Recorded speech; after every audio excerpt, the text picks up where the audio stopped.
Welcome to మన లా excellence. Free legal aid లేదా ఉచిత న్యాయ సేవ. ఇటీవల జరిగిన ఒక గ్లోబల్ కాన్ఫరెన్స్లో భారతదేశపు యొక్క చీఫ్ జస్టిస్ డివై చంద్రచూడ్ గారు కొన్ని ఇంట్రెస్టింగ్ వ్యాఖ్యలు చేయడం జరిగింది. సో ఈ నేపథ్యంలో ఒకసారి చూద్దాం. గ్లోబల్ నార్త్ యొక్క హ్యాండ్ ఏదైతే ఉందో లీగల్ ఎయిడ్లో, the invisible hand of global north is slowly lifting and the global south is increasingly influencing the legal development. ఈ నేపథ్యంలో లీగల్ సర్వీసెస్కి సంబంధించి ఇండియాలో ఉన్న సిచ్యువేషన్ గురించి చూద్దాం. ఎగ్జామ్ పాయింట్ ఆఫ్ వ్యూలో మనకి ప్రిలిమ్స్ అండ్ మెయిన్స్ రెండింటిలో ప్రీవియస్ ఇయర్ క్వశ్చన్స్ వచ్చిన సందర్భాలు ఉన్నాయి కాబట్టి ఇది మనకి ఇంపార్టెంట్ టాపిక్.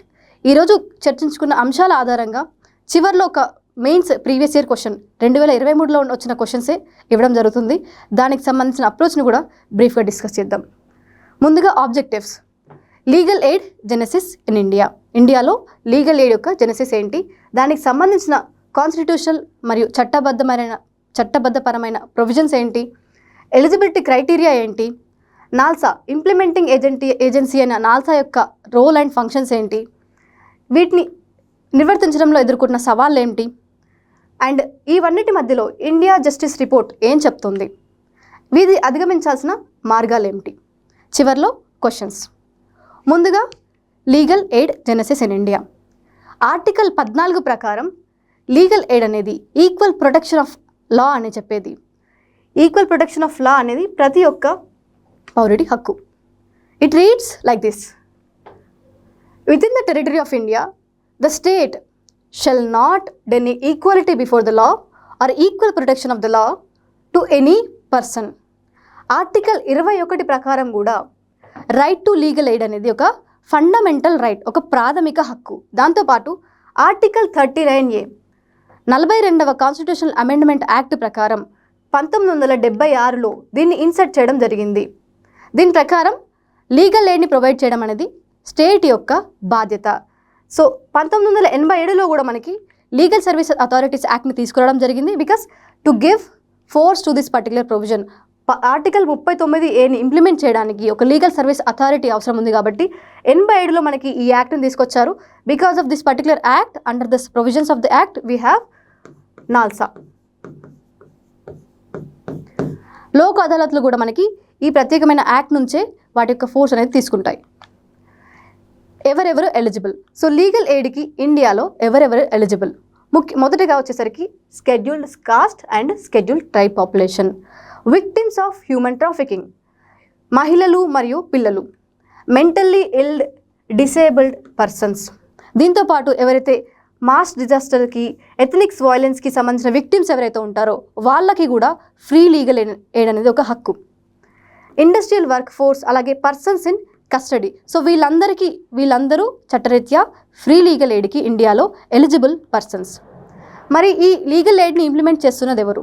ముందుగా చెప్పుకున్నట్లే national legal service authority, that is NALSA అనేది ఒక nodal agency to implement free legal aid in India.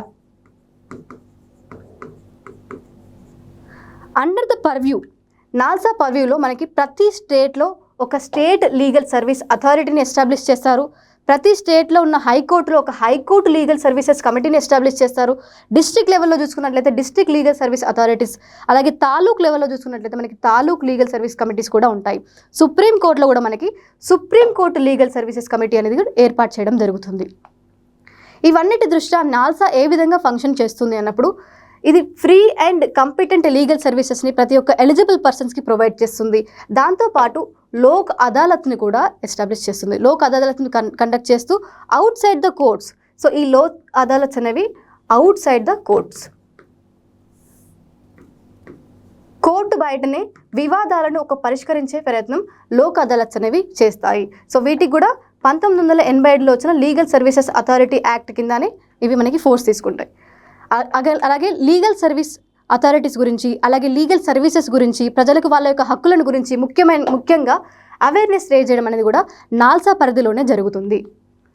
మరి ఫ్రీ లీగల్ సర్వీసెస్ కింద ఎలాంటి సర్వీసెస్ని ప్రొవైడ్ చేస్తారన్నప్పుడు, ఏవైతే కోర్టు ఫీజుస్ ఉంటాయో, ప్రాసెస్ ఫీజు ఉంటాయో అవన్నీ ఫ్రీ ఆఫ్ కాస్ట్గా చేయడం జరుగుతుంది. అలాగే లాయర్స్కి సంబంధించిన ఫీజు కూడా ఫ్రీ ఆఫ్ కాస్ట్గా చేయడం జరుగుతుంది. అంటే స్టేట్ అనేది, గవర్నమెంట్ అనేది ఈ ఫీజుని బియర్ చేస్తుంది.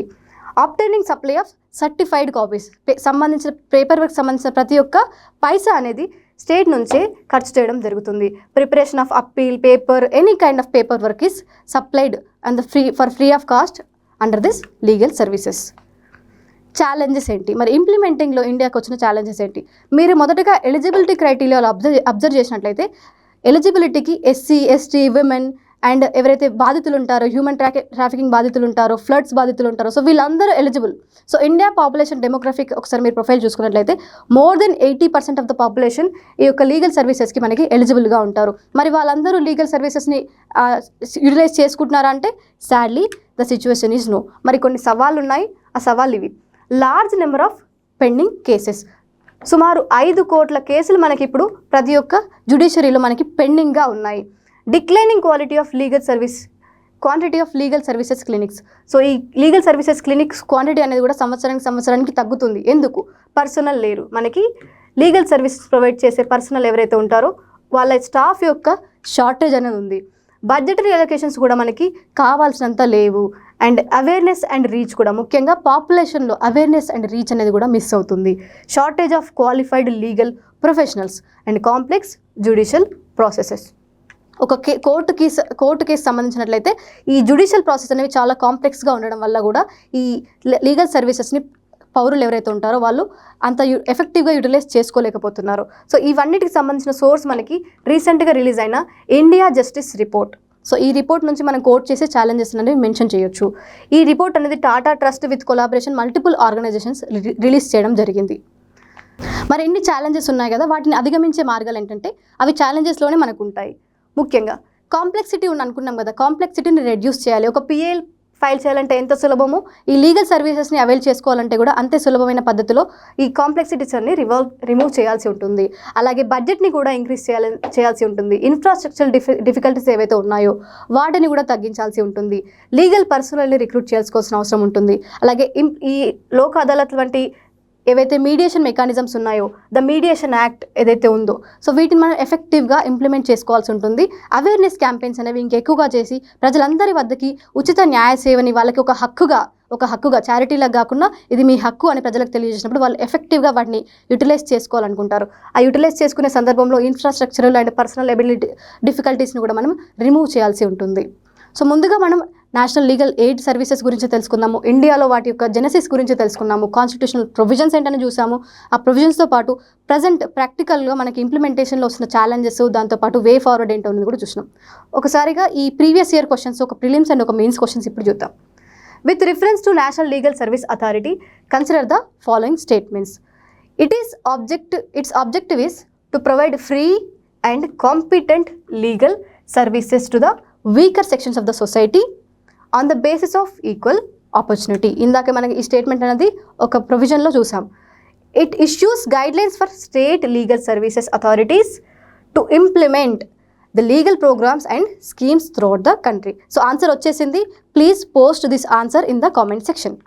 చివరగా ఇంపార్టెంట్ 2023లో వచ్చిన మెయిన్స్ క్వశ్చన్ ఇది మనకి.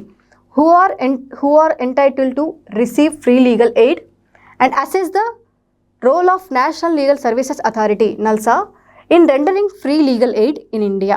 సో ఎవరెవరు free legal సర్వీసెస్కి authority eligible and ఈ నాల్సా యొక్క ఫంక్షన్ అండ్ రోల్స్ గురించి కూడా ఒక అసెస్మెంట్ ఇవ్వండి అని క్వశ్చన్. సో ఒకసారి అప్రోచ్ అనేది కామెంట్ సెక్షన్లో పోస్ట్ చేయండి. దీంతోపాటు నేషనల్ లీగల్ సర్వీస్ అథారిటీ ఏ సంవత్సరంలో ఏర్పాటు చేశారు అది కూడా కామెంట్ సెక్షన్లో పోస్ట్ చేయండి. Thank you all for watching.